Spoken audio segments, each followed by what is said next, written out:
से एक बात सुन लीजिए। पहले तो एमपी पीएससी के स्टूडेंट को बता दूं कि इनका यूनिट नंबर 1 से लेकर यूनिट नंबर 9 तक का पूरा टॉपिक कवर हो चुका है। और यूनिट नंबर जो 10 है वो बेसिकली मध्य प्रदेश के संबंध में है ना। और मैंने आप लोगों से बताया है कि पेपर जो फर्स्ट है बेसिकली वो मध्य प्रदेश के संबंध में ही पूछा जाएगा। तो इसलिए यूनिट नंबर 10 जो है आप वहाँ से भी कवर कर सकते हैं। यदि किसी भी स्टूडेंट को यूनिट नंबर 10 में कोई टॉपिक या कोई ऐसा कंटेंट या पॉइंट समझ में नहीं आएगा तो आप मुझे एक दिन पहले आप बता दीजिएगा। मैं दूसरे दिन आप लोगों की उसकी क्लास जो है प्रोवाइड करा दूंगा, यूनिट नंबर 1 से लेकर 10 तक की। ठीक है। किसी भी यूनिट के अंतर्गत अगर कोई पीडीएफ नहीं मिला है तो आप मुझे एक बार मैसेज करेंगे, मैं उसकी पीडीएफ भी आप लोगों को प्रोवाइड करा दूंगा। फिलहाल आप सभी की क्लास अब डेली जो 9 टू 10 है, 9 टू 10 AM जो आप सबकी क्लास है एमपीपीएससी के बच्चों के लिए बता रहा हूँ। ये बच्चे अब जो है प्रैक्टिस करेंगे और एमपी सेट के सिलेबस को भी यहाँ पर फॉलो करेंगे। मैं ऐसा इसलिए कह रहा हूँ क्योंकि एमपी सेट का सिलेबस में टोटली विद्वान पर दिया गया है कि एक विद्वान के बारे में पूरी कॉन्सेप्ट और उसकी किताबें वगैरह जो भी अवधारणाएं दी गई हैं उसको आपको पढ़ना पड़ेगा। तो अब daily classes basically MP set sociology की स्टार्ट हो रही है और पर डे आप लोगों को क्लास को ज्वाइन करना है। जो आप सबकी जैसे अलेक्जेंडर हो गए, ठीक है, दरिदा हो गया, जीएस घुरई हो गए, इत्यादि विद्वान हैं, कार्ल मार्क्स वगैरह भी हैं, मैक्स वेबर हैं, उन सब की मैं क्लासेस जो है आप लोगों को पर डे प्रोवाइड कराऊंगा। उसके कंटेंट भी आपको व्हाट्सअप पे मिलेंगे। एमपीपीएससी की अगर मैं बात कर रहा हूँ तो उनके कंटेंट बेसिकली आपको व्हाट्सअप ग्रुप में शेयर किए जाएंगे। ठीक है। टेलीग्राम पर आपका जो भी कंटेंट गया है वो यूनिट नंबर 1 से लेकर यूनिट नंबर 9 तक के पूरे कंटेंट गए हैं समाजशास्त्र का। यूनिट नंबर 10 मध्य प्रदेश पर आधारित है, मैंने कल भी बताया था, आज भी बता दिया है। तो आप लोग ये स्टडी करिए अब और प्रैक्टिस करिए। ठीक है। चलिए यहाँ पर शुरुआत करते हैं। ये देख लीजिए समाजशास्त्र का पेपर है। अब ये समाजशास्त्र का पेपर आपके सामने जो प्रस्तुत है, तो ये पेपर डीएसएसबी में भी समाजशास्त्र, समाज कार्य और अपराध शास्त्र दिया गया है। तो यहाँ पर डीएसएसबी के बच्चों के लिए ये इंपॉर्टेंट सवाल बनेंगे। साथ ही साथ एमपी सेट और एमपीपीएससी के लिए ये इंपॉर्टेंट तो है ही है, इसमें कोई दो राय नहीं है क्योंकि टोटली ये डिपेंड है समाजशास्त्र पर ही। यूजीसी नेट सोशल वर्क की अगर मैं बात करता हूँ, यूनिट नंबर अगर आप सेकंड देखेंगे तो समाजशास्त्रीय अवधारणा है, वहाँ पर भी आपको ये मदद मिलेगा ये प्रश्न। तो यहाँ जो ये पेपर आप देख रहे हैं ये 2014 का जून का पेपर है ना। मैं आपको बता दूं कि इससे पहले मैंने 13 और 12 और 11 का पेपर कंप्लीट करवा चुका हूं और इत्यादि भी पेपर आप लोगों को समाजशास्त्र में कवर किया हूं, जिसका मैंने प्लेलिस्ट आप लोगों को प्रोवाइड भी करा दिया हूँ। ठीक है। अब ये जून है, उसके बाद दिसंबर का पेपर करवाऊंगा 2014 का। ठीक है।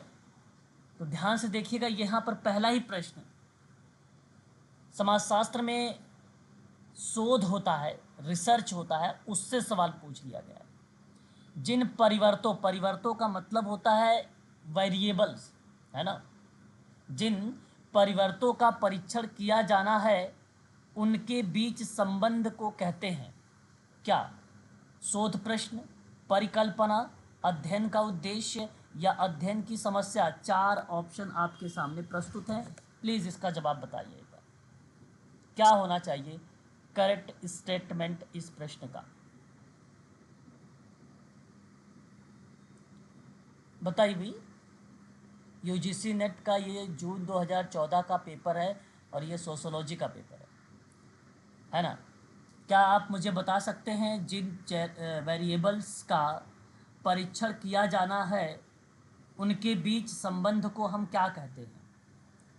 आसान सा सवाल, इतना ऑप्शन समय बी। आप क्यों ले रहे हो? Sir option B. बिल्कुल सही जवाब ऑप्शन बी ही तो करेक्ट होगा।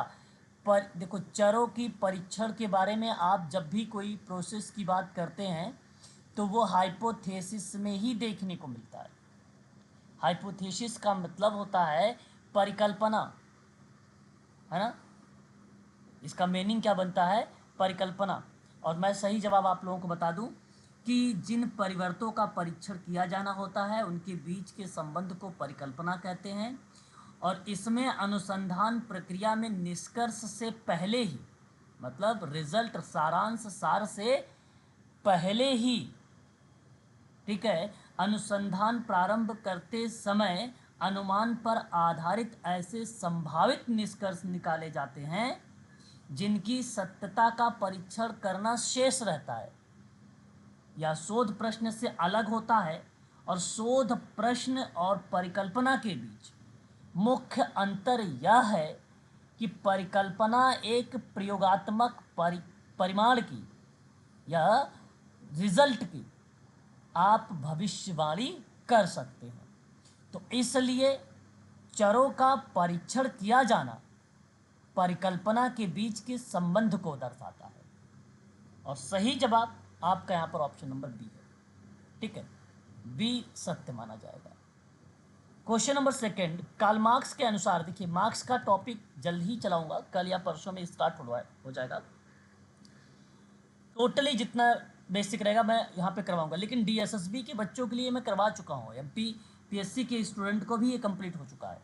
तो मार्क्स के अनुसार समाज की मानव की प्रच्छन्न क्षमता है ना, कौन सी क्षमता, प्रच्छन्न, पोटेंशियल इसको बोला जाता है। और कहा गया कि कार्य रूप में परिणत है या परिणत होती है, जिसको हम एक्चुअलाइज्ड कहते हैं या वास्तविकता दर्शाते हैं, शुद्ध हिंदी का प्रयोग है। तो कार्ल मार्क्स के अनुसार कहा गया कि मानव की प्रच्छन्न क्षमता कार्य रूप में परिणत होती है ना, परिणत होती है। तो जवाब बताइए, पहला ऑप्शन, जब लोकतंत्र संस्थानीकृत होता है तब। दूसरा ऑप्शन कहता है कि उत्पादों के लक्ष्य निरूपण में उस समय मानव की प्रच्छन्न क्षमता कार्य करना रिप्रेजेंट करती है, वास्तविकता को दर्शाती है या परिणत शब्द को दर्शाती है। तीसरा, पूंजीवादी अवस्था में, है ना, पूंजीवादी अवस्था में, ड्यूरिंग द कैपिटलिज्म, एक प्रकार से स्टेज में। और आदिकालीन अवस्था में, है ना, परिमेटिव एक स्टेज होता है जिसको हम लोग आदिकालीन अवस्था दर्शाते हैं, है ना।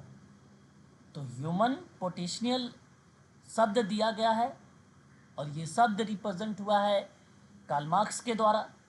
तो सही ऑप्शन का चुनाव क्या हो सकता है? C option. सी ऑप्शन आप कह रहे हैं सर डी होगा। देखिए यहाँ आपको बता दें, बहुत बच्चे ने जैसे कार्ल मार्क्स का नाम देखा और उन्होंने पढ़ा है पूंजीवाद के बारे में, तो मैं आपको बता दूं कार्ल मार्क्स ने उत्पाद के बारे में भी बताया है, कार्ल मार्क्स ने लोकतंत्र संस्थानीकृत के बारे में भी बताया है, कार्ल मार्क्स ने आदि काल के बारे में भी बताया है ना। इसका मैंने नोट्स भी प्रोवाइड कराया है, वहाँ पर इन 4-5 शब्द होते हैं, एक साम्यवाद शब्द भी आता है, साम्यवाद शब्द भी आता है, ठीक है। इन सभी शब्दों के बारे में कार्ल मार्क्स का बारे में जिक्र किया गया है, लेकिन यहाँ सवाल केवल प्रच्छन्न क्षमता से है। अब ये जानना अत्यंत आवश्यक है कि प्रच्छन्न क्षमता होती क्या है, तभी उन प्रश्नों को आप सही तरीके से जवाब दे पाएंगे। देखिए, उत्पाद के तरीकों से उत्पादों के लक्ष्य निर्धारित होते हैं, ये बात सार्वभौमिक सत्य है कि उत्पादन के जो तरीके हैं, जो मेथड हैं, उन्हीं से उत्पाद या उत्पादों के लक्ष्य जो है निर्धारित होते हैं या निरूपित होते हैं। इतनी बात आप ध्यान रखिएगा। फिर उत्पादन के तरीके में उत्पादन की शक्तियाँ और उत्पादन के संबंध क्या होते हैं, सम्मिलित होते हैं, है ना। जो उत्पादन के तरीके हैं, मेथड हैं, उनमें उत्पादन की सत्ता और उत्पादन के संबंध, ठीक है, इन्वॉल्व होते हैं। ये तत्व जो हैं मानव की प्रच्छन्न कार्य क्षमता को विकसित करती है। क्या तत्व थे? उत्पादन के तरीके, उत्पादन की शक्तियाँ, उत्पादन के संबंध, ये क्या है? तरीके हैं, ठीक है। इन तरीकों से ही उत्पादों को या उत्पाद के जो लक्ष्य होते हैं वो निर्धारित होते हैं, ठीक है।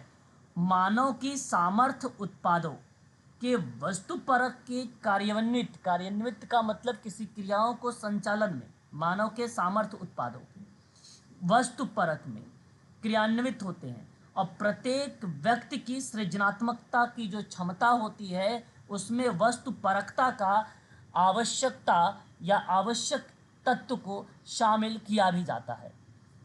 तो यहाँ ध्यान रखने वाली बात यह है कि हमारे सामने उत्पाद होता क्या है, जानते हैं आप? प्लीज उत्पादन का तात्पर्य पहले आप बताइए, उत्पादन का तात्पर्य क्या होता है? उत्पादन का अर्थ क्या होता है? संसाधनों को वस्तुओं और सेवाओं के रूप में तैयार उत्पादों में बदलने के लिए संगठित एक गतिविधि होती है। ऐसे रूपांतरित संसाधन की मांग करना वह बेसिकली उत्पादन जैसे शब्द को रिलेट कराता है ना, उत्पादन जैसे शब्द को। यदि आपसे कोई पूछे कि उत्पादन का क्या मतलब है, तो उत्पादन का नाम सुनिए। ये वो प्रक्रिया है जिसके अंतर्गत पूंजी, श्रम, भूमि सहित विभिन्न जो इनपुट होता है उसका उपयोग किया जाता है। इनपुट का, आपने इनपुट का क्यों प्रयोग किया? मेरी आवाज़ आप लोगों के पास जा रही है? प्लीज़ एक बार स्पष्टीकरण करें।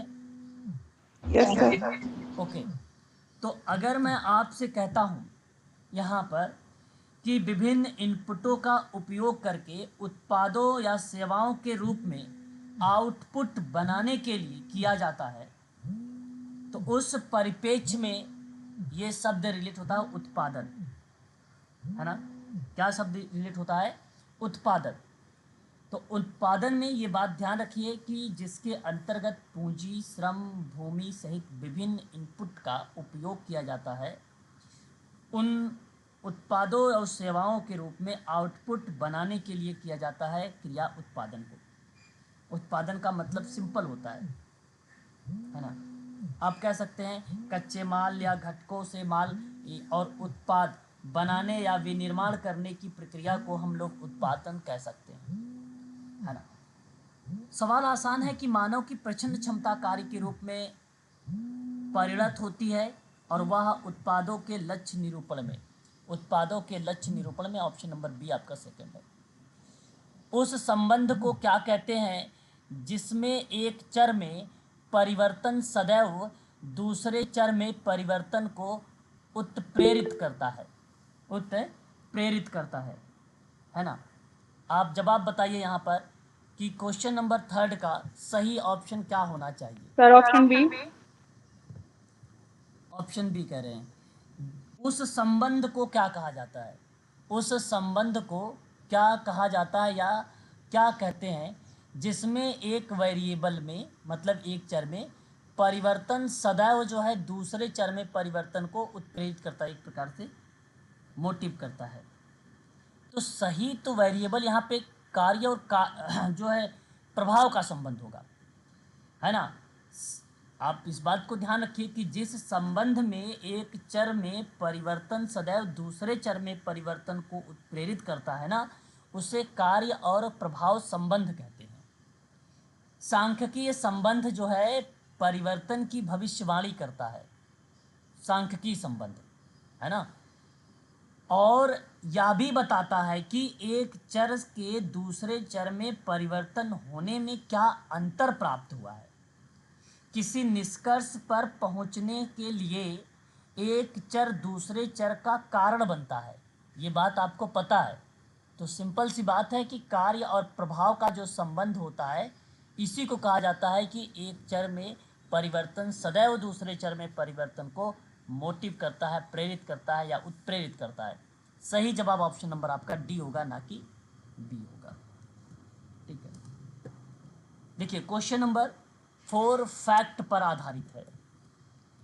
टोटली निम्नलिखित में से कौन से सिद्धांत शास्त्रीय संघर्ष सिद्धांतों के बौद्धिक मूल स्रोत माने जाते हैं? 4 ऑप्शन आपके सामने दिए गए हैं। प्लीज इस प्रश्न का जवाब एक बार मुझे बताएं। Sir B. Sir Karl Marx और मैक्स वेबर। कार्ल मार्क्स और मैक्स वेबर संघर्ष के सिद्धांत में बौद्धिक मूल स्रोत माने जाते हैं। यहाँ पर आप लोगों ने कहा कि ऑप्शन नंबर बी। सवाल आसान था, आपने संघर्ष का सिद्धांतों के बारे में तो पढ़ा ही होगा। अब संघर्ष के सिद्धांत में देखिए केवल अगर एक जगह ही नाम आया हुआ है यहाँ पर कार्ल मार्क्स, है ना। इसलिए आप आसानी से यहाँ पर आइडेंटिफाई कर लेते हैं कि संघर्ष के सिद्धांतों के बौद्धिक मूल स्रोत किसको माना गया है, तो कार्ल मार्क्स और मैक्स वेबर का, और सही जवाब ऑप्शन नंबर बी है यहाँ पर। सर इसमें मैक्स वेबर को कैसे मतलब करेंगे? ऑप्शन तो यही सही है, ठीक पर मैक्स वेबर को कैसे करेंगे रिलेट? ओके, देखिए पहले तो आप इस चीज़ को जान रहिए कि मार्क्स मानते हैं कि सभी समाजों का जो इतिहास है वो संघर्ष का इतिहास रहा है। ये बात मार्क्स मानते हैं। समाज में स्वामी हो या दास, सामंत हो या श्रमिक, बुजुर्गा हो या सर्वहारा, अंततः इसके बीच का संबंध हितों के पारस्परिक संघर्ष का ही रहा है। ये बात आप सबको भली भांति तरीके से पता है। परंतु वहीं मैक्स वेबर के अनुसार वर्ग एक पूंजीवादी समाज की अवधारणा है। ये बात मैक्स वेबर की है। वर्ग एक पूंजीवादी समाज की अवधारणा है जो पुरातन समाज में नहीं पाई जाती है। वर्ग मुख्यतः व्यक्ति की बाजार स्थिति है। वर्ग जो है मुख्यतः व्यक्ति की बाजार स्थिति है। इन्होंने यह माना है कि विभिन्न वर्गों के बीच का संबंध विरोधाभास का होता है ना। एक प्रकार से विरोधाभास का मतलब कॉन्फ्लिक्ट जैसे शब्द को दर्शाता है, संघर्ष जैसे शब्द को दर्शाता है। और कहा है कि विवाद को सुलझाया भी जा सकता है। ये बात मैक्स वेबर की है। इसलिए मैक्स वेबर संघर्ष के सिद्धांतों के बौद्धिक मूल स्रोत के रूप में जाने जाते हैं या माना जाता है। विवादों को सुलझाया जा सकता है। जब विभिन्न वर्गों के बीच में विरोधाभास आ जाए तो उस विरोधाभास के अंतर्गत विवाद हो सकता है और उन विवादों को सुलझाया जा सकता है। और क्योंकि वर्ग मुख्यतः व्यक्ति की बाजार स्थिति होती है ना, और व्यक्ति जहाँ पर है जाहिर सी बात है संघर्ष भी वहीं पर है। ऑप्शन नंबर बी आपका करेक्ट है। क्वेश्चन नंबर 5 देखिए। वक्तव्य दिए गए हैं 2, जिसमें एक कथन मिलेगा, आप इसे अभिकथन कहते हैं। दूसरा कारण मिलेगा जिसको आप आर से रिप्रेजेंट करेंगे। जहां बेसिकली अभिकथन में दर्शाया गया है कि लेवी स्कोजर और रेडाल कॉलिंस महोदय ने, ये 2 विद्वान हैं, लेवी स्कोजर और रेडाल कॉलिंस, दोनों को संघर्ष विचारधारा के अंतर्गत रखा जाता है। क्या इस बात से आप सहमत हैं? जी सर। बिल्कुल। अगर आप जब संघर्ष या द्वंद्वात्मक का सिद्धांत पढ़ेंगे ना तो वहाँ पे इन विद्वानों के नाम भी देखने को मिलेंगे आपको। और मैं आपसे ये बात कह सकता हूँ कि ये स्टेटमेंट आपका करेक्ट है। लेकिन एक बात ध्यान से सुनिए, जो कारण में लिखा हुआ है कि दोनों ही समाज के भरण पोषण में संघर्ष के कार्य पर बल देते हैं। ये बताइए ऑप्शन क्या है, सत्य है या असत्य है? ये सही नहीं है सर। चलिए एक बार बताइए सही क्यों नहीं है। क्वेश्चन नंबर 5 में आपने बी जो है ऑप्शन का चुनाव किया है कि ए सही है परंतु आर गलत है। तो आप एक बार जरा स्पष्टीकरण करें कि आर क्यों गलत है। क्योंकि सर कोजर जो है वो संघर्ष के प्रकार्यात्मक संबंध के बारे में बात करते हैं, स्वरूप के बारे में बात करते हैं, जबकि कॉलिंस ऐसा नहीं सोचते हैं। नहीं, प्रकारात्मक तो शब्द ही नहीं यहाँ पे, संघर्ष विचारधारा के मतलब अंतर्गत पॉजिटिव रूप में लेते हैं, वो तो सोचते हैं कि भरण पोषण है, बट कॉलिंस नहीं है। चलो अच्छा मैं आपको बताता हूँ, ध्यान से सुनिए। पहली बात आप ध्यान रखिए, ये जो कॉलिंस महोदय का नाम है,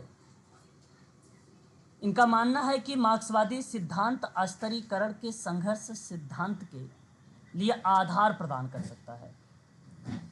तो मार्क्सवादी सिद्धांत जो है अस्तरीकरण के संघर्ष के सिद्धांत के आधार को प्रोवाइड कराते हैं, उसकी बेस को बताते हैं।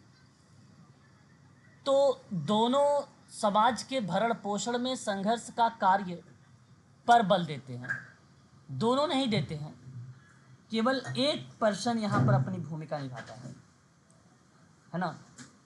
एक पर्सन जो है, अगर मैं बात करता हूँ, एक पर्सन भूमिका अपना निभाता है। अब इस चीज़ को थोड़ा सा समझने का प्रयास करिएगा। देखिए लेवी स्कोजर और रेडाल कलिंस दोनों को संघर्ष विचारधारा के अंतर्गत रखा गया है, ये बात सत्य है। दोनों ही समाज के भरण पोषण में संघर्ष के कार्य पर बल भी देते हैं, ये भी बात सत्य है। ये भी बात सत्य है, बात को ध्यान सुनिएगा। दोनों ही समाज के भरण पोषण में संघर्ष के कार्य पर बल भी देते हैं, ये भी बात सत्य है। लेकिन ये दोनों विचारक संघर्ष के प्रकार्यवादी विचारक हैं। ये दोनों विचारक जो हैं संघर्ष के प्रकार्यवादी विचारक हैं। संघर्ष में किसके? प्रकार्यवादी। कोजर पहले समाजशास्त्री थे। कोजर महोदय पहले समाजशास्त्री थे जो संरचनात्मक कार्यात्मकता और संघर्ष सिद्धांत को एक साथ लाने की कोशिश किया था। क्यों? कोजर संरचनात्मक कार्यात्मकता और संघर्ष का सिद्धांत, ये दोनों जो है बेसिकली जो शब्द हैं उसको एक साथ लाने का कोशिश किया था कोजर। उनका काम सामाजिक संघर्ष के कार्यों को खोजने पर आधारित था। किसका? कोजर का। सामाजिक संघर्ष के कार्यों को खोजने पर आधारित था कोजर का। तो लेविस कोजर ने अपनी एक किताब लिखी थी। उस किताब का नाम आपको पता होना चाहिए, एमपीपीएससी के स्टूडेंट ध्यान रखें, फंक्शन ऑफ या फंक्शनल ऑफ, ठीक है, सोशल कॉन्फ्लिक्ट। सोशल कॉन्फ्लिक्ट मतलब संघर्ष। और ये किताब सन 1956 में आया था। तो संघर्ष का प्रकार्यवादी दृष्टिकोण प्रस्तुत किया कोजर ने इस किताब में, फंक्शनल ऑफ सोशल कॉन्फ्लिक्ट में, है ना। अब बात आती है कॉलिंस। तो कॉलिंस ने संघर्ष का मूल कारण शक्ति के स्रोत को माना, पावर को माना। कौन? कॉलिंस ने सत्ता यानी पावर को, है ना, शक्ति का स्रोत माना, जो व्यक्ति में निहित होता है। जो किस में निहित होता है? व्यक्ति में पाया जाता है पावर यानी शक्ति। और ये व्यक्ति ही संगठन का निर्माण करता है। व्यक्ति ही संगठन का निर्माण करता है, कॉलिंस कहता है। तो संघर्ष के लिए प्रेरित होते हैं। तो ये स्रोत सामाजिक, आर्थिक और राजनीतिक संगठन हो सकते हैं।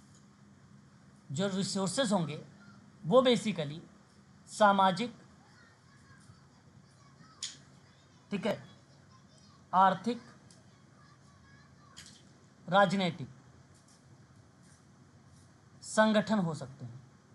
यही टर्म, यही शब्द अलग कर देता है जो है रेडाल कॉलिंस और लेविस कोजर को। लेकिन दोनों ही समाज के भरण पोषण के संघर्ष के इस कार्य पर बल देते हैं। ये बात यही सत्य नहीं होती, ये बाद की बात है।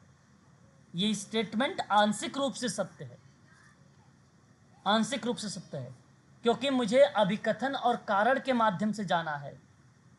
बहुत बच्चे इस ऑप्शन में ए का भी चुनाव किए होंगे, क्योंकि दोनों ही समाज के भरण पोषण में, है ना, संघर्ष के कार्य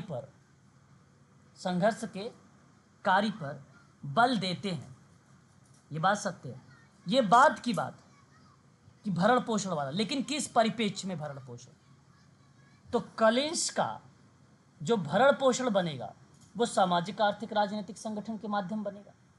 जो लेविस कोजर का बनेगा वो संरचनात्मक, कार्यात्मक और संघर्ष के सिद्धांत के साथ लाने का जो कोशिश किया था, जहां सामाजिक संघर्ष के कार्य को खोजने पर केंद्रित था, उस पर बन जाता है कोजर का पार्ट।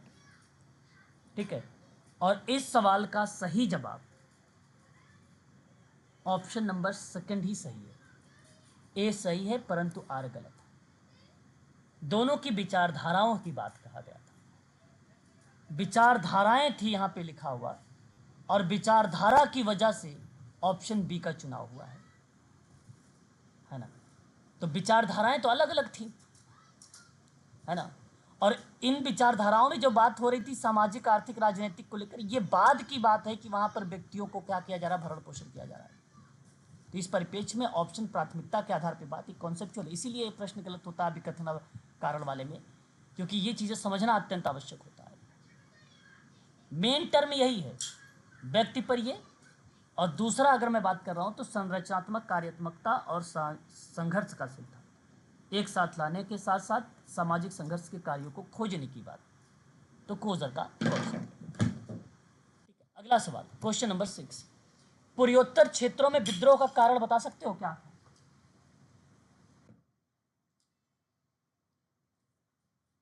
बताइए। क्वेश्चन नंबर 6 ए आप ए कह रहे हैं। Sir option B. भू स्वामित्व परिवर्तन तथा गरीबी का नाम ले रहे हैं आप, ठीक है। सर प्रजातीय संघर्ष।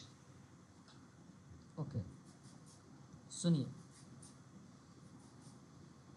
पूर्वोत्तर क्षेत्रों में विद्रोह का कारण प्रजातीय संघर्ष और विकास वंचन जैसे शब्दों को रिप्रेजेंट किया जाता है। देखिए, पूर्वोत्तर क्षेत्र में अधिक से अधिक विद्रोही समूह का सरकार के साथ शांति वार्ता में शामिल होने के पिछले 5 से 6 वर्षों में उग्रवाद से भारी गिरावट दिख रही है।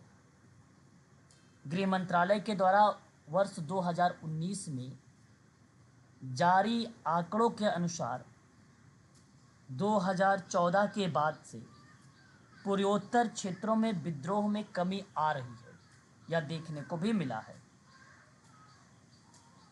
मैं आपको ये बताने का प्रयास कर रहा हूँ कि पूर्वोत्तर में 100 से अधिक जातियां हैं। यहाँ ऐसे लोग बसे हुए हैं जिनकी संस्कृति की एक अलग और विशेष पहचान है। इनमें से प्रत्येक समुदाय में पहचान की एक प्रबल भावना होती है। तो प्रजातीय संघर्ष और विकास वंचन पूर्वोत्तर क्षेत्रों में विद्रोह के कारण है, क्योंकि यहाँ मूल निवासी और बाहर के लोगों के बीच हमेशा संघर्ष होता रहता है। आर्थिक वंचन शब्द है, असमानता है, शोषण है, समुचित विकास का ना होना भी है। ये सब रीज़न है, कारण है, जिसकी वजह से इस क्षेत्र में विद्रोह का प्रमुख रीज़न बन जाते हैं।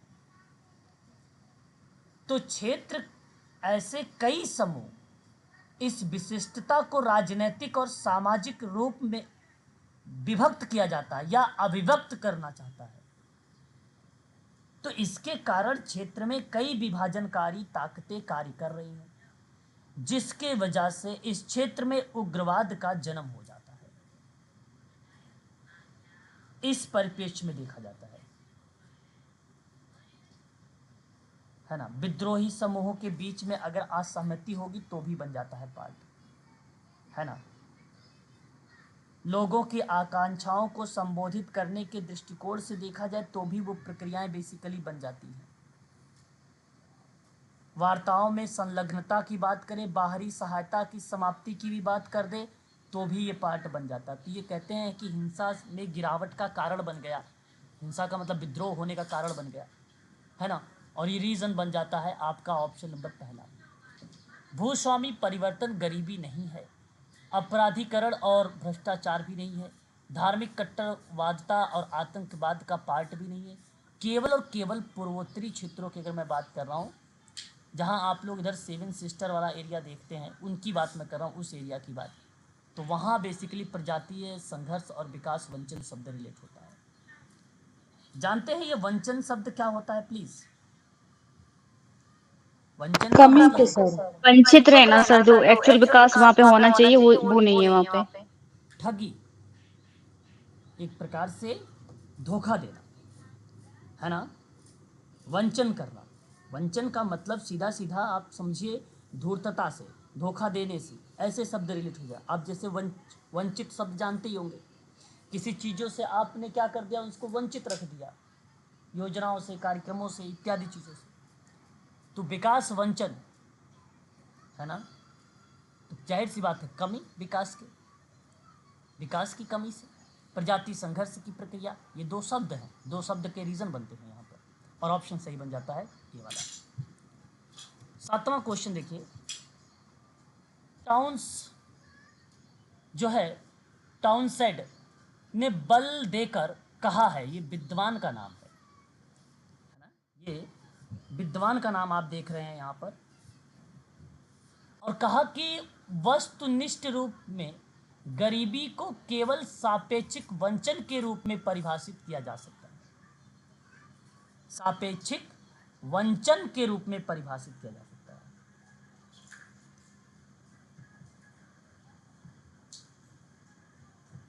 अब देखिए,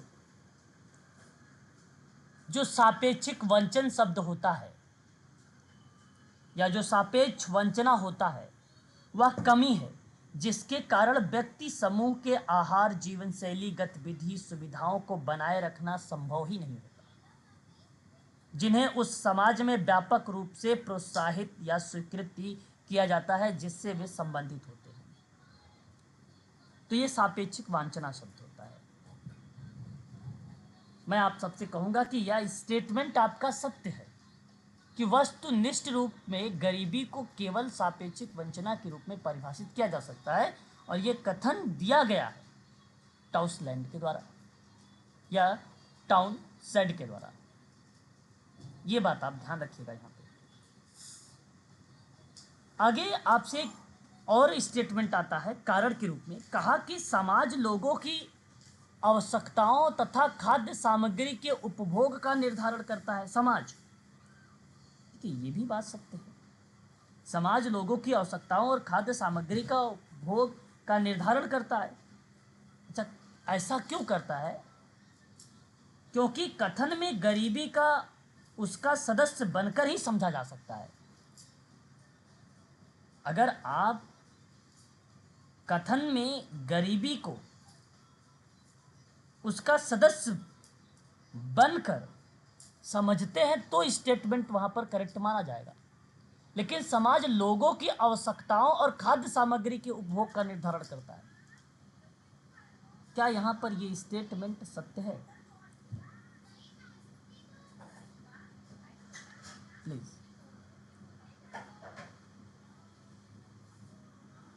देखिए, सापेक्ष अभाव एक विशेष रूप से सापेक्षिक गरीबी है। सापेक्ष गरीबी का एक माप गरीबी का एक सापेक्षिक गरीबी रेखा के नीचे के रूप में परिभाषित किया जाता है, जैसे कि ऐसे परिवार की औसत आय 20% से कम कमाते हैं तो उन कंडीशन में दर्शाया जाता है। मेरे कहने का जो आशय है कि टाउसलैंड ने यह बात सही कहा है कि वस्तुनिष्ठ रूप से गरीबी को केवल सापेक्षिक वांछना के रूप में परिभाषित किया जा सकता है।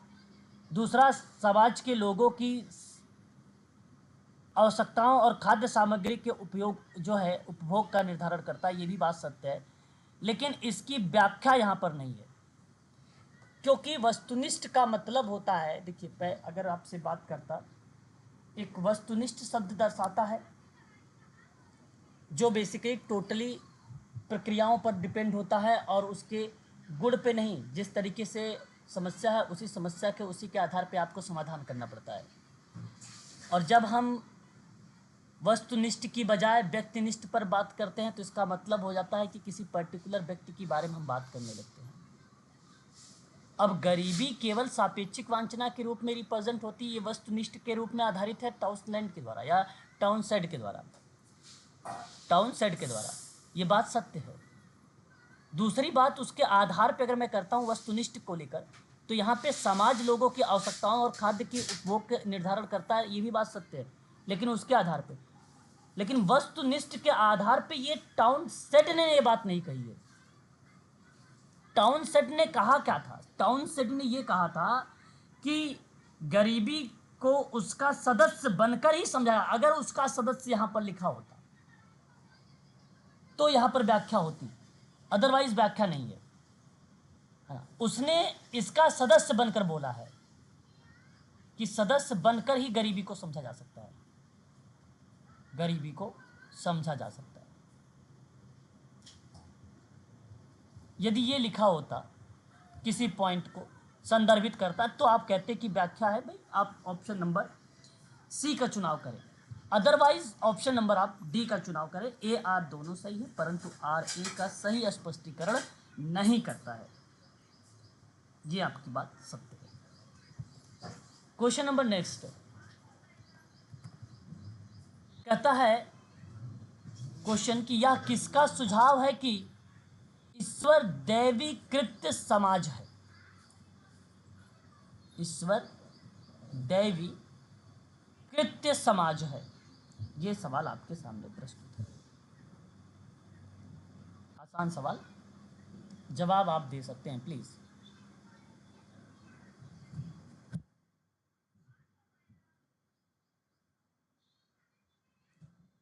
बताइए एक बार।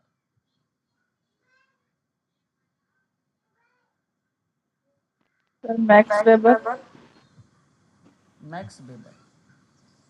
Sir Auguste Comte. कामटे लग कॉम्टे सी। यूजीसी नेट समाजशास्त्र में ये प्रश्न आया हुआ है अभी तक, और मैं आप सभी लोगों से कहूँगा कि ईश्वरी या ईश्वर दैवीय कृत समाज है, यह कथन दुर्खिम का है। ये कथन इमाइल दुर्खिम का है। इमाइल दुर्खिम का सुझाव है कि ईश्वर दैवीकृत समाज है। इन्होंने दैवी आदेश को महत्व दिया है क्योंकि इसमें यांत्रिक एकता पाई जाती है। सर आपने 12 नंबर पे क्लिक कर लिया है। ओके ठीक है ठीक है ठीक है। यहाँ पर भी देखिए ऑप्शन नंबर डी है, ठीक है, 8 में भी। तो इमाइल दुर्खिम की अगर मैं बात करता हूँ तो यहाँ पे अगर मैं बात करता हूँ कि ईश्वरीय दैवी शक्ति बेसिकली रिप्रेजेंट होता है, तो इन्होंने दैवी आदेश को महत्व दिया है क्योंकि इसमें यांत्रिक एकता पाई जाती है। उसमें समाज में समरूपता का भाव होता है और उन सबकी समाज में एक ही पहचान होती है। दुर्खिम समाजशास्त्र में वास्तविक पिता माने जाते हैं। उन्होंने कहा है कि समाज का निर्माण ईश्वर ने नहीं किया है, बल्कि समाज में ईश्वर का निर्माण किया है। बल्कि समाज ने ईश्वर का निर्माण किया है। तो ईश्वर दैवीकृत समाज है। ये बात इमाइल दुर्खिम का स्टेटमेंट को दर्शाता है और सही ऑप्शन आपका डी यहाँ पर सही माना जाएगा। ये बात आपको ध्यान रखनी है, ठीक है। ये आप देख रहे हैं एक विद्वान का नाम इवाइंस प्रिचार्ड का नाम, एंथ्रोपोलॉजिस्ट हैं। ये एंथ्रोपोलॉजिस्ट महोदय हैं। आपको बता दें इनके बारे में थोड़ा सा, नया नाम आप लोग देख रहे हैं।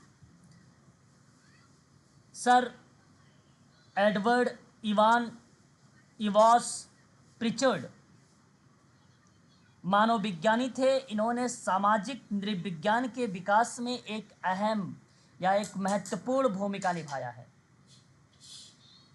ये जाने जाते हैं भविष्यवाणी और उनके बीच जादू को लेकर। भविष्यवाणी और जादू को लेकर। भविष्यवाणी के बारे में मैलिनोवस्की ने नहीं कहा है, लेकिन जादू और टोना के बारे में मैलिनोवस्की का नाम आता है। मैलिनोवस्की का नाम आता है। इनके छात्र एमएन श्रीनिवासन भी हैं, मैरी डगलस भी हैं, है ना। आंद्रे सिगरे करके एक विद्वान है, वो भी इन्हीं के जो है स्टूडेंट हैं, प्रिचर्ड के। और इनका जो क्षेत्र कार्य है, संस्कृतिकरण में भी अपनी भूमिका निभाते हैं ये, ठीक है। संस्कृतिकरण में, जोखिम में भी अपने विचार को प्रकट करते हैं ये। जोखिम जैसी क्रियाओं में इन्होंने थ्योरीज ऑफ प्रिमिटिव रिलीजन्स प्रकाशित किया है। थ्योरीज ऑफ प्रिमिटिव रिलीजन्स सन 1965 में। ये एक सिद्धांत है इन्हीं का सिद्धांत है ये। ठीक है, ये बात आप ध्यान रखिएगा इनके अंतर्गत। बाकी इस सवाल का सही जवाब होगा ईश्वर दैवीकृत समाज है, ये इमाइल दुर्खिम का है।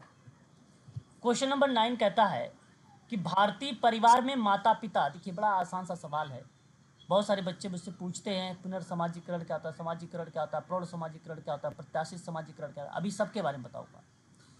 भारतीय परिवार में माता पिता अपने पुत्रियों को ससुराल में, भारतीय परिवार में क्या होता है कि माता पिता अपनी पुत्रियों को ससुराल में उत्तम पत्नी और पुत्री के रूप में बनने के लिए तैयार करते हैं।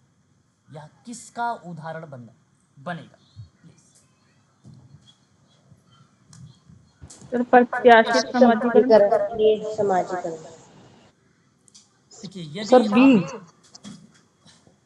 पुनर् का मतलब होता है कि आप दोबारा उसको जो है बेसिकली बनाने का प्रयास कर रहे हैं या उसको दोबारा समाज की मुख्य धारा से जोड़ने का प्रयास कर रहे हैं। एंटीसिपेटरी सोशलाइजेशन जो होता है उसे हम लोग बोलते हैं प्रत्याशित समाजीकरण। मैं आपको बता दूं, भारतीय परिवार में ना माता पिता अपने पुत्रियों को ससुराल में जो है एक प्रकार से उत्तम पत्नी या पुत्री के रूप में बनने के लिए उनको जो तैयार करते हैं, वह पार्ट एक प्रकार से प्रत्याशित समाजीकरण बनता है ना। मैं आपको तैयार कर रहा हूं कि आप यूजीसी नेट एमपी सेट में आप एक सही मार्क्स लेके आएँ और आपका सिलेक्शन हो, है ना। इस दृष्टिकोण से आप लोगों को मैं तैयार कर रहा हूँ। तो इस कंडीशन को भी मैं कह सकता हूँ कि प्रत्याशित समाजीकरण का पार्ट है, क्योंकि आप उससे भी समाज की मुख्य धारा से जुड़ेंगे आने वाले समय में। ये भी एक प्रकार से प्रत्याशित समाजीकरण का ही एग्जाम्पल। इसका मतलब तैयार करना बोलेंगे क्या? नहीं, ये प्रत्याशित का मतलब तैयार करने से नहीं, लेकिन यहाँ पे प्रत्याशित का एक भाव रिप्रेजेंट होता है कि हम किसी चीज़ को लेकर आकांक्षाएं दर्शा रहे हैं, एम्बिशन को दर्शा रहे हैं, उस प्रक्रिया को हम लोग प्रत्याशित संदर्भ में दर्शाते हैं। उस तरीके के रूप में परिभाषित किया जाता है यहाँ पर कि जिसमें एक व्यक्ति नए सामाजिक समूह में शामिल होने जा रहा है। ठीक है, एक व्यक्ति क्या हो रहा है कि नए समूह में शामिल होने की प्रत्याशा में सोचना और व्यवहार करना शुरू कर देता है, तो उन मानदंड या मूल्य या विचारों को अपनाने लगता है ताकि नई भूमिका में वो जाके फिट बैठ सके या आसानी से वो चीज़ें एक्वायर कर सके।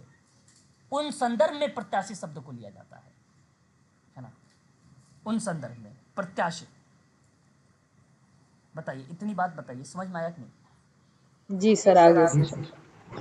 तो कानून स्कूल के छात्रों को वकीलों की तरह तरह का व्यवहार सिखाता है कि नहीं? शिक्षक भी छात्रों को विभिन्न प्रकार की एक्टिविटी के माध्यम से उन्हें भी नए नए तकनीक के माध्यम से समाज की मुख्य धारा से जोड़ने को लेकर या वो अपने भविष्य को लेकर सही मार्गदर्शन के रूप में आगे बढ़ सके, इन कंडीशंस में भी ये शब्द रिलेट होता है प्रत्याशित। तो कहने का आशय यहाँ पर बनेगा कि संगठन में योगदान देने से पहले काल प्रत्याशित समाजीकरण कहलाता है, और प्रत्याशित समाजीकरण में व्यक्ति कई बार अपनी आने वाली भूमिकाओं का पहले से ही पूर्वाभास कर उनकी तैयारी करने लगता है। जो आप कर रहे हैं एग्जाम की तैयारी, पूर्व से ही की गई तैयारी इस प्रक्रिया को प्रदर्शित करती है कि यह प्रत्याशित समाजीकरण है। ये प्रत्याशित समाजीकरण है। आप में से किसी बच्चे ने पुनर्समाजीकरण शब्द को रिलेट कराया था, ऑप्शन नंबर बी को। पुनर्समाजीकरण को हम लोग पुनः समाजीकरण भी कहते हैं, है ना। पुनर्समाजीकरण को हम लोग पुनः समाजीकरण भी कहते हैं। अब पुनः समाजीकरण का जो अर्थ होता है, यह पूर्व व्यवहार पैटर्न को दर्शाता है। पूर्व व्यवहार पैटर्न को दर्शाता है, या पूर्व व्यवहार पैटर्न को हटाने और जीवन में अवांतर का मतलब जानते हैं? एक ऐसा टर्म है ये जो एग्ज़ाम में हमेशा यूज़ होता है, मतलब बदली हुई अवस्था, बदली हुई अवस्था या दूसरी कंडीशन आप कह सकते हो। तो जीवन में बदली हुई अवस्था के हिस्से के रूप में नए को स्वीकार करने की प्रक्रिया है। तो जाहिर सी बात है, आपने बदली हुई अवस्था को संचालित किया और नए को स्वीकार कर लिया, तो यानी पुनः हो गया, अपने पुनः समाजीकरण में आ गए, है ना। तो समाजीकरण क्या है? समाजीकरण तो साधन है जिसके द्वारा सामाजिक और सांस्कृतिक निरंतरता प्राप्त होती है। और पुनः समाजीकरण क्या है? सामाजिक भूमिका से दूसरी सामाजिक भूमिका में उनके परिवर्तन को बढ़ावा देना। एक लाइन में लिख लीजिए कि एक सामाजिक भूमिका से दूसरी सामाजिक भूमिका में उनके परिवर्तन को बढ़ावा देना। क्लियर है? बताइए। सर एक एग्जांपल बता दीजिए, क्योंकि मैं इस दोनों में बहुत कंफ्यूज होती हूँ। अरे भी पुरानी जो यहाँ पे पूर्व या पुनः समाजीकरण का शब्द बनता है, सिंपल है, कहता है कि एक सामाजिक भूमिका आपकी है इस समय यूजीसी नेट की, ठीक है। अब मैं यूजीसी नेट को हटाकर आपको DSSB की भूमिका में जोड़ रहा हूँ, दूसरी सामाजिक भूमिका में परिवर्तन कर रहा हूँ, आपको टोटली डिफरेंट चीज़ें ये करा रहा हूँ आपके लिए। तो आप बताइए, इस कॉन्सेप्ट से इन कॉन्सेप्ट में बदले कि नहीं बदले? ठीक उसी प्रकार से एक सामाजिक भूमिका से दूसरी सामाजिक भूमिका में जाना। आप जैसे मान लीजिए कहीं जाते हैं अदर कंट्रीज़ वगैरह में, तो आप उनकी भूमिकाओं में ढलने का प्रयास करते कि नहीं करते हैं? कि आप यही जो आपका भूमिका जैसे दिल्ली की है या मध्य प्रदेश की है, क्या आप उसी रोल में रहते हैं? यदि आप उसी रोल में रहेंगे तो एडजस्ट तो हो ही नहीं पाएंगे, आपको बदलना पड़ेगा वहाँ पे। अगर आपको वहाँ पे एडजस्ट होना है तो इसका मतलब है कि आप पुनः समाजीकरण कर रहे हैं। पुनर्समाजीकरण और पुनः समाजीकरण मतलब एक प्रकार से बदलने की प्रक्रिया है कि एक समाजीकरण से दूसरे समाजीकरण में बदल रहे हो आप। अभी भी नहीं समझ में आ रहा है? एक व्यक्ति को नए मानदंड, मूल्य, नए प्रथाओं सिखाई जाती है। एक व्यक्ति को आपको नए मूल्य सिखाए जा रहे हैं, आपके नए मानदंड सिखाए जा रहे हैं, नई प्रथाएं आपको सिखाई जा रही है। वही तो पार्ट है पुनः समाजीकरण या पुनर्समाजीकरण, उसी को बोला जाता है। एक शब्द आपके सामने समाजीकरण। अभी समाजीकरण तो मैंने आपको बता ही दिया, सोशलाइजेशन भाई, की ये एक ऐसी प्रक्रिया है जिसके माध्यम से मनुष्य समाज के विभिन्न व्यवहार, रीति रिवाज, गतिविधियां इत्यादि सीखता है, उसी को हम लोग बोलते हैं समाजीकरण। अब एक ऑप्शन आपके सामने और आता है, वो आता है प्रौढ़ समाजीकरण। प्रौढ़ समाजीकरण को बेसिकली वयस्क भी बोला जाता है। वयस्क समाजीकरण, प्रौढ़ समाजीकरण तब होता है जब लोग वयस्क भूमिका निभाते हैं और उनकी अपेक्षाएं सीखते हैं। वयस्कों को सिखाना चाहिए कि कर्मचारी, जीवन साथी और माता पिता कैसे बने। एग्जाम्पल के लिए, एक नए पड़ोस में रहने वाले वयस्क को नई संस्कृति की अपेक्षाओं को सीखना चाहिए। तो आप कहोगे ये वयस्क समाजीकरण है या प्रौढ़ समाजीकरण है? एडल्ट सोशलाइजेशन कहा जाता है इसको। बात समझ में आ रही कि नहीं, बताइए। जी सर। आसान सवाल और सही जवाब ऑप्शन नंबर आपका डी।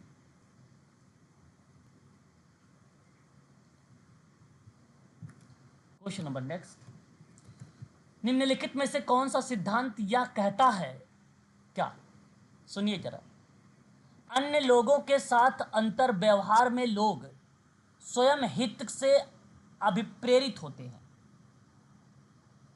4 संघर्ष, विनिमय, अंतर व्यवहार और संरचनात्मक। अंतर व्यवहार। आप सोचिए कि अंतर व्यवहार लिखा हुआ है, तो अंतर व्यवहार में लोग स्वयं हित से अभिप्रेरित होते हैं, तो आपने सीधा अंतर व्यवहार को ही लगा दिया। अन्य लोगों के साथ भूमिका बन रही है, विनिमय। हाँ, विनिमय सर। विनिमय का जो सिद्धांत रिप्रेजेंट होता है, उन संदर्भ में लिया जाता है बेसिकली अन्य लोगों के साथ अंतर व्यवहार, लोगों या लोग स्वहित से अभिप्रेरित बनते हैं। मेरे कहने का आशा है, अगर मैं आपसे बात करूं तो ऑप्शन नंबर आपको दर्शाएगा यहाँ पर बी। तो विनिमय का सिद्धांत ये कहता है कि अन्य लोगों के साथ अंतर्व्यवहार में लोग स्वहित से अभिप्रेरित होते हैं, क्योंकि लोग वही संबंध बनाना चाहते हैं जहां उस संबंध का प्रतिफल हो। यह संबंध लाभ पर निर्भर करता है। आपने नाम सुना भी होगा, यदि आप मेरे आने वाले भविष्य में काम के हैं तो मैं आपके साथ रिलेशंस या रिश्तेदारी निभाऊंगा। यदि आप मेरे किसी काम का नहीं है तो फिर मैं नहीं निभाऊंगा आपके साथ। तो अन्य लोगों के साथ अंतर व्यवहार के लोग में स्वाहित से जो अभिप्रेरित वाली भूमिका बन रही है, वह एक्सचेंज की बन रही है, विनिमय की बन रही है। और मैं आपको बता सकता हूं कि सामाजिक विनिमय का सिद्धांत का जो ढांचा था, यही बात जॉर्ज थॉमस समाजशास्त्री हैं, उन्होंने बताया था।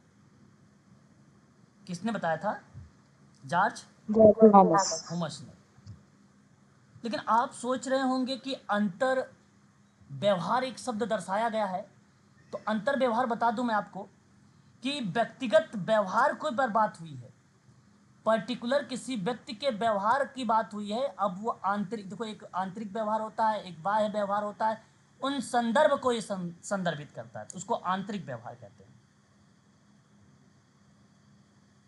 जैसे अगर मैं आपसे बात करूं, मेरी आवाज क्लियर है? एक बार प्लीज बताइए। जी सर, क्लियर है। दूसरों के विचारों को समझने और संवाद स्थापित करने में, दूसरों के विचार, आपके विचार समझने और संवाद स्थापित करने में सहजता प्रदान करती है, और उसी की बदौलत वे आत्मविश्वास के साथ संवाद कर पाते हैं। तो वह अंतर व्यवहार का पार्ट बनता है, वह अंतर व्यवहार का पार्ट बनता है।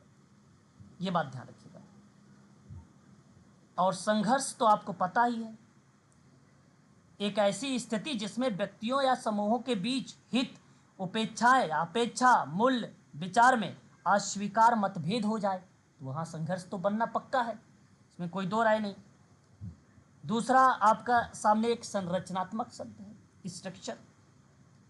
किसी काम या प्रोजेक्ट को अंजाम देने के लिए, है ना, जैसे वातावरण, जमीन, पानी, परिवहन, साधन, उपकरण, लोग, कानून की जब दरकार होती है, तो उन कंडीशन में हमें एक क्रियाओं को संचालन करना पड़ता है। तो किसी चीज की संरचना से संबंधित या उसे प्रभावित करने के परिप्रेक्ष्य में लिया जाता है तो उसे संरचनात्मक कहा जाता है या संरचना बन जाती है। तो परंतु सवाल तो अन्य लोगों के साथ था, इसलिए ऑप्शन नंबर आपका बी सही होगा। क्वेश्चन नंबर 11, ये देखिए सवाल। देखिए, सोशल क्लास एंड स्ट्रेटिफिकेशन शब्द जो है पीटर सडरसन का नाम आता है इस कंडीशन में। Peter Sanderson option number point number 4 में देखेंगे तो वहां पे रिप्रेजेंट किए गए हैं। सन 1989 की बात है। ये पुस्तक समाज में वर्गीकरण और उसके बाद होने वाले परिवर्तन पर आधारित था। समाज में होने वाला जो है वर्गीकरण और उसके बाद जो परिवर्तन समाज में आएगा उस पर आधारित था ये सोशल क्लास एंड स्ट्रेटिफिकेशन। सहमत हैं इस बात से? प्लीज होना चाहिए भाई, होना चाहिए आप लोगों को, है ना। द पावर एलिट जो है, द पावर एलिट, प्लीज। क्या बात है, आप कह रहे हैं कि दी पावर एलिट स्टेटमेंट नामक पुस्तक अगर किसी के द्वारा प्रकाशित की गई है तो वह बेसिकली आप कह सकते हो कि मिल्स CW के द्वारा। अब आप यहाँ पर देख सकते हो कि ऑप्शन 3 मैच हुआ है। किताब सन 1956 की है, जो दर्शाती है कि किसी भी समाज या संगठन के अंतर्गत सभी महत्वपूर्ण निर्णय कुछ गिने चुने व्यक्ति ही कर सकते हैं और अन्य सभी उसका अनुसरण करने के लिए बाध्य होते हैं। तो उस पर आधारित है दी पावर इलिट पुस्तक। और पावर सिटी एंड क्लास है, क्लास सिटी एंड पावर नामक पुस्तक कैस्टेलस एम के द्वारा दी गई है, यानी सेकंड। और ये किताब 1978 की है। आप ये भी बात कह सकते हैं कि इस किताब में ना समाज के उच्च और निम्न वर्गों में वर्गीकरण के बाद लोगों के नजरिए के बारे में बताया गया था इस पुस्तक में। और क्लास इन मॉडर्न सोसाइटी की अगर मैं बात करता हूं तो ये किताब किसके द्वारा दी गई है? टीबी मोटोमोर के द्वारा। और ये किताब दिया गया सन 1955 में।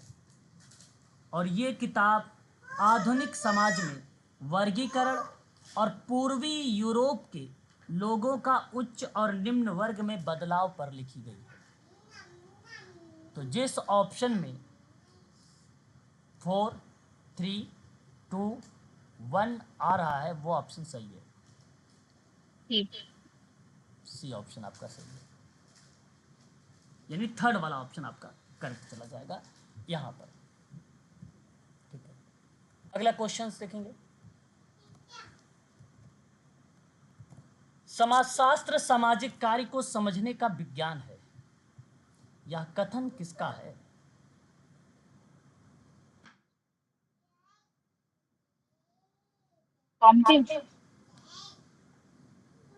सर ऑप्शन जो नोट्स वगैरह मैं लिखवाता हूँ उसको थोड़ा पढ़ा करो, है ना।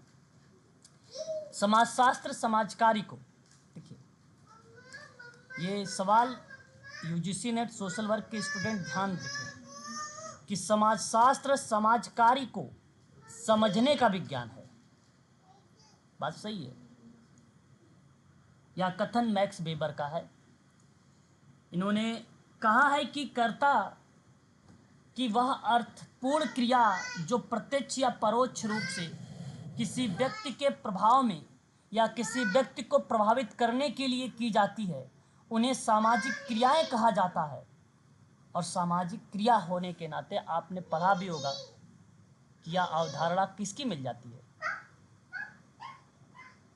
मैक्स वेबर की। बिल्कुल ठीक है। क्वेश्चन नंबर 13 देखिए, इम्पेरेटिवली कोऑर्डिनेटेड एसोसिएशंस का विचार किसने दिया था? इम्पेरेटिवली कोऑर्डिनेटेड एसोसिएशन का विचार किसकी देन मानी जाती है?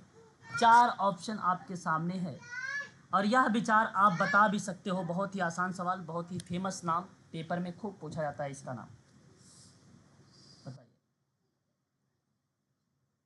यहाँ चारों ऑप्शन अपने आप में महारत हासिल कर रखे हैं। प्लीज बताइए सही जवाब क्या सर होगा? ए सी तक ही आप लोग हैं, उसके आगे भी बढ़ें।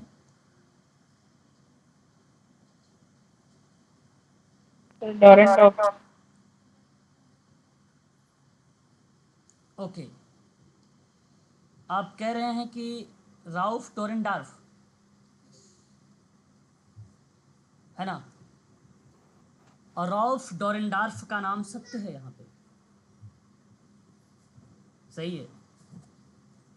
यूरोपियन कमिश्नर फॉर ट्रेड में बहुत ही फेमस पर्सन राउफ डोरेनडॉर्फ महोदय की कई ऐसी कॉन्सेप्ट आई हैं। मैं आपको बताना चाहूँगा कि राउफ गुस्ताव डोरेनडॉर्फ महोदय राजनैतिक एक प्रकार से जो है ये विद्वान है और आधुनिक समाज में इन्होंने वर्ग विभाजन की व्याख्या किया है, वर्ग विभाजन की, है ना।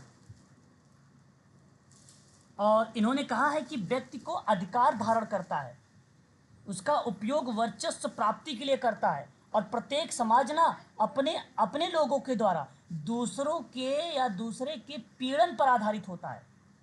उसी कंडीशन के आधार बनाते हुए class and conflict in industrial society एक पुस्तक आती है इनकी, पुस्तक आती है class and conflict and in industrial society, इसी पेपर में मिलेगा आगे, ठीक है। Class and conflict in industrial society 1959 का है, फेमस है। और exchange in the theory of society, जो है एक्सेस होगा, एक्सचेंज नहीं होगा, एक्सेस होगा, access in the theory of society 1968 का, रॉल्फ डॉरेनडार्फ का। 2 किताबें बड़ी फेमस में रही हैं, परीक्षाओं में पूछी भी गई। Class and conflict in an industrial society, ये चीज़ बड़ी इंपॉर्टेंट है, इसको आप जरूर ध्यान में रखेंगे, ठीक है, रॉल्फ डॉरेनडार्फ का। और सही जवाब ऑप्शन नंबर आपका डी करेक्ट होगा, ठीक है। एक क्वेश्चन और बता दीजिए, एमिल दुर्खिम के अनुसार धार्मिक कार्य व्यापार को किस रूप में बेहतर ढंग से समझा जा सकता है, बताइए किस रूप में बेहतर ढंग से समझ सकते हो। दुर्खिम के अनुसार धार्मिक कार्य व्यापार को समाज की एकता तथा अस्तित्व में योगदान के रूप में बेहतर ढंग से समझा जा सकता है। डी हो जाएगा। दुर्खिम ने कहा है कि धार्मिक कार्य में या धार्मिक कार्य से सामूहिक चेतना का सुदृढ़ीकरण करना, सामाजिक नियंत्रण, व्यक्तित्व संतुलन, व्यक्ति और समाज के मध्य संतुलन, सामाजिक जागरूकता, समाज कार्यों के लिए प्रेरणा इत्यादि का विकास होना, जिससे आप कह सकते हो कि समाज में एकता और स्थायित्व का संचार होता है। तो धार्मिक कार्य व्यापार को किस रूप में बेहतर समझा जा सकता है, तो समाज की एकता तथा स्थायित्व में योगदान से समझा जा सकता है। ऑप्शन नंबर आपका डी सही माना जाएगा इस प्रश्न का, ठीक है। चलिए आज के लिए बस इतना ही रखते हैं हम लोग, ये क्वेश्चन पेपर है आपके सामने, ठीक है। बाकी इसके आगे जो है मैं कल आप लोगों को करवाऊंगा। अब पेपर आप जितना भी करें, इन पेपरों के आधार पे नोट्स भी बनाते चलिए। अभी जितने नोट्स आप लोगों ने बनाया है, किताब के नाम अभी मैंने नोट करवाया है और भी चीज़ें नोट करवाई हैं, तो क्लास समाप्त हो गई है। अभी आप क्या करिए, उस नोट्स को एक बार देखिए, चेक करिए, क्योंकि MPPSC 4 अगस्त का एग्ज़ाम है। इसको क्रैक करने के लिए फैक्ट का भंडार आपके पास होना चाहिए, और भंडार तभी हो पाएगा जब आप पेपर को सॉल्व करके उससे संबंधित जितने भी तथ्य हैं उनको आप रिवीजन कर लें। बहुत मदद मिलेगा, आप लगभग बता रहा हूँ 50% मदद मिलेगा केवल पेपर से आपको, यदि आप चारों ऑप्शनों को समझ कर लिख रहे हैं तो 50%, क्योंकि सवाल ऐसे ही बनने वाले हैं। समाजशास्त्र में यही चीज़ें बनेंगी, दुर्खिम से बनेगा तो यही चीज़ें बन सकती है ना। किताब आने वाली है तो यही किताबें आएंगी, कोई यूनिक चीज़ें नहीं आएगी जो आप लोगों ने पढ़ा ना हो, देखा ना हो, है ना। बाकी के क्वेश्चनों में मैं कल थोड़ा सा डिस्कस करूंगा, उसके बाद आप लोगों का जो है मैक्स वेबर का कॉन्सेप्ट लूँगा, है ना, मैक्स वेबर, ठीक है। जी सर।